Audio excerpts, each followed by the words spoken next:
Good afternoon all. I'm going to put some Christmas lights in the work zone, but my Christmas lights are 5 volt and I've got 12 volts on my battery, so I need a buck converter, and I found this.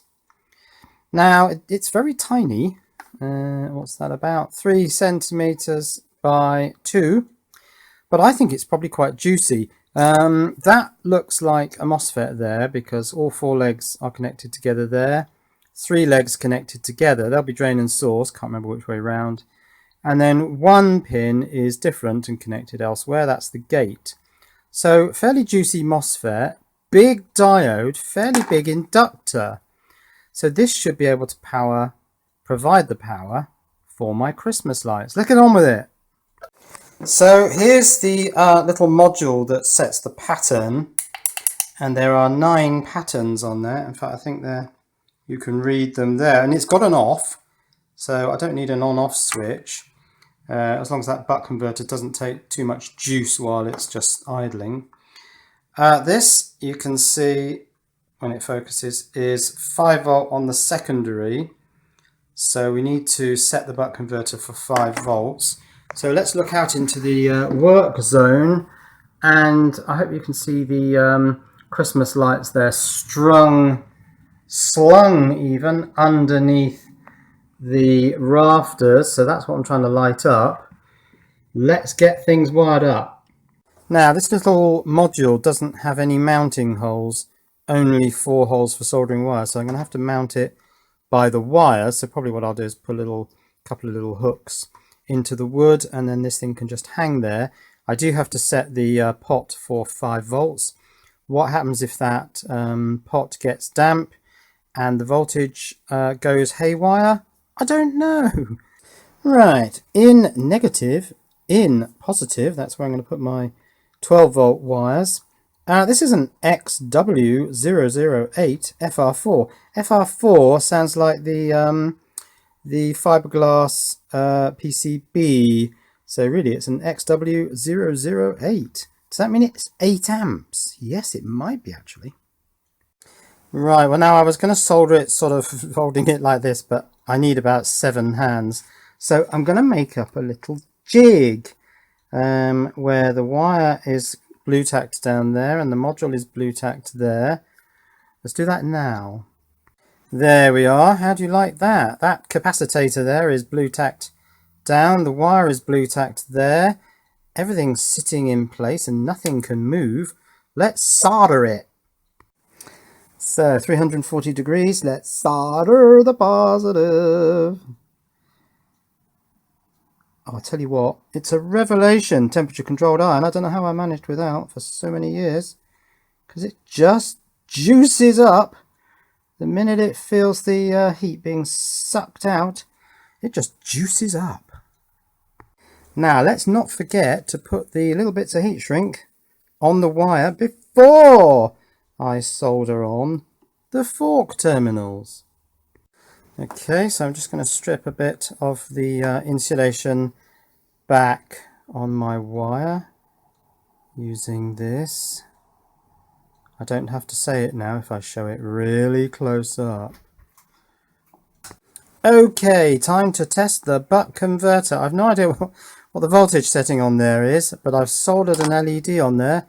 100 ohm resistor. Perhaps that's a bit low. Okay, let's stick 12 volts in. Yeah, that lights up. Okay, so now I want to check what voltage I've got on there and set it for 5. Look at that, 5.16 volts. Whatever I did with this last time I used it, it was for 5 volts. So that's spot on. I don't even have to twiddle that pot. But I think I will just for the fun of it. Let's just show this one in close up. You may find you can't get a Bourne's trim pot these days, but I think if you look for an H90 or an H91, you might be in luck. Right, let's twiddle the pot if I can get the little blade to sit in there. Yeah, and it's going down with a bit of anti-clockwise turning, and presumably it'll go up with a bit of clockwise turning. I'm slightly concerned actually about having a potentiometer left outdoors. I'm just going to set it a little bit above 5 volts, about 5.2, and that should be about Good. Oh, there's some backlash in the screw there. 5.06, 5.05. Yeah, that'll do. Okay, let's extract the LED with the power on, of course. Oh, that's a plated through hole, isn't it? That's going to be tricky. That is tricky. Right, now I've got to cut the wire that comes from the 5-volt power supply and goes into that little control unit. So let's just leave enough wire to play with. That's going to have 5 volts on it. Got to get my polarity right. Let's check that. Unfortunately, when I pulled the hot glue off there, it ripped the coating off the board. I think there's enough left to solder onto, but yeah, that didn't work out perfectly. Now I've got a minus sign there, so I'm assuming the other one is plus. Let's wire it up like that. Right, we're done. The transformer is no longer involved. Get rid of that. Here's the little control unit with its button. Here's the buck converter with its wire, and I've got a couple of forks on the end. Let's go and put it in the work zone. Right, let's fix it up to the work area power supply, which is here.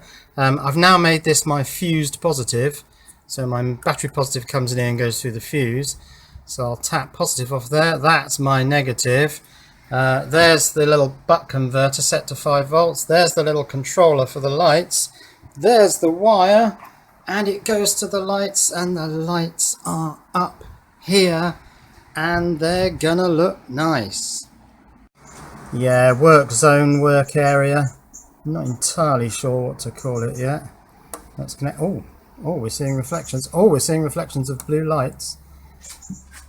Oh, yeah, so this is looking good. You see, the more things I add to this power supply, the more wires I'm going to have around this area. Some people are going to hate this, but I love it, and well, my channel.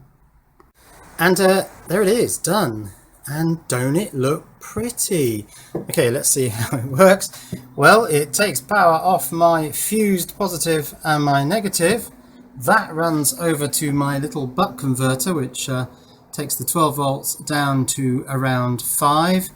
It was around 5. That goes into the little controller, which I've mounted there. There is an off setting, so I can switch it off using that. And then the wire runs over to the string of lights. I love it. Cheerio.